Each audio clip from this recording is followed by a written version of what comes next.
do women have to pretend to be something that they're not? Why do we have to pretend to be stupid when we're not stupid?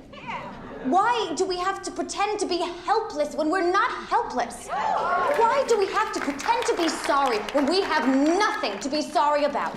I grew up on the North Shore of Chicago and was really privileged to be a part of a community that really celebrated and valued the arts. When I was about 16, I wanted to take acting classes, and I met a woman named Carol Debo, who became one of my biggest mentors and closest friends and pseudo second mother in my life. And one of the things that she taught me is the power of the word no. For a young woman in particular, to be taught that it's okay to say no to things that don't feel right to you feels radical still in a way that it shouldn't anymore. I am so much of who I am today because of that lesson from her. I'm so sorry. He came into my room and he took my underwear once. It wasn't a big deal, but I told him to stop. I want to be a part of projects with other artists that I admire. I want to be a part of projects that feel like they're challenging me and challenging viewers.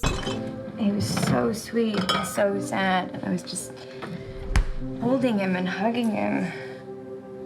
Look at how pretty that is. I want to be a part of projects that are fun. I think I'd like being famous. I think you're gonna find out.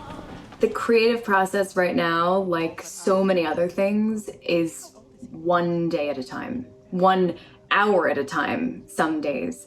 And also it's been a really important reminder to do what you can, how you can, with what you can, and to try to remember that that's enough. I would have drowned if it weren't for Mrs. Kittredge. Kevin was the one who fished you out. You were the one who saw me go over. You were watching out for me. You were like my guardian angel or something. Oh, I wouldn't go that far. Well, you were. One of the causes that is very near and dear to my heart is being a part of this fight to end youth homelessness. I work really closely with an organization called Covenant House. They are fearless and relentless champions for young people overcoming homelessness. Imagine walking through the doors of the new Covenant House, New York. This organization provides with absolute respect and unconditional love everything from food and safe shelter and clean clothes to educational programs and job training. We have the resources to end youth homelessness. It's just about where our priorities lie. I'm keeping my job, and I'm keeping this apartment. No, you're not. You promised you'd make all this go away. And you starting over. No, I already started over. I don't want to start over again. I made the move into producing for a few reasons, one of which being that as an actor who has found myself with a certain degree of success over the last couple of years, I was still feeling really frustrated by the kinds of roles that were being presented to me. Almost every script I was reading somehow centered around my uterus. Eddie never told me he had another wife. He never told me a lot of things.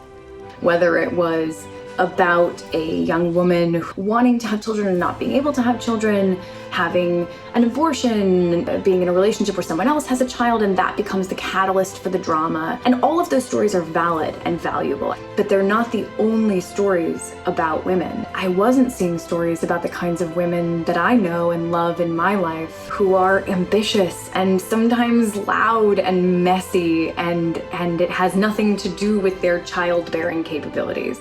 And so I realized that there was a path towards taking a bit more control over the kinds of stories that I was a part of. I just made a choice.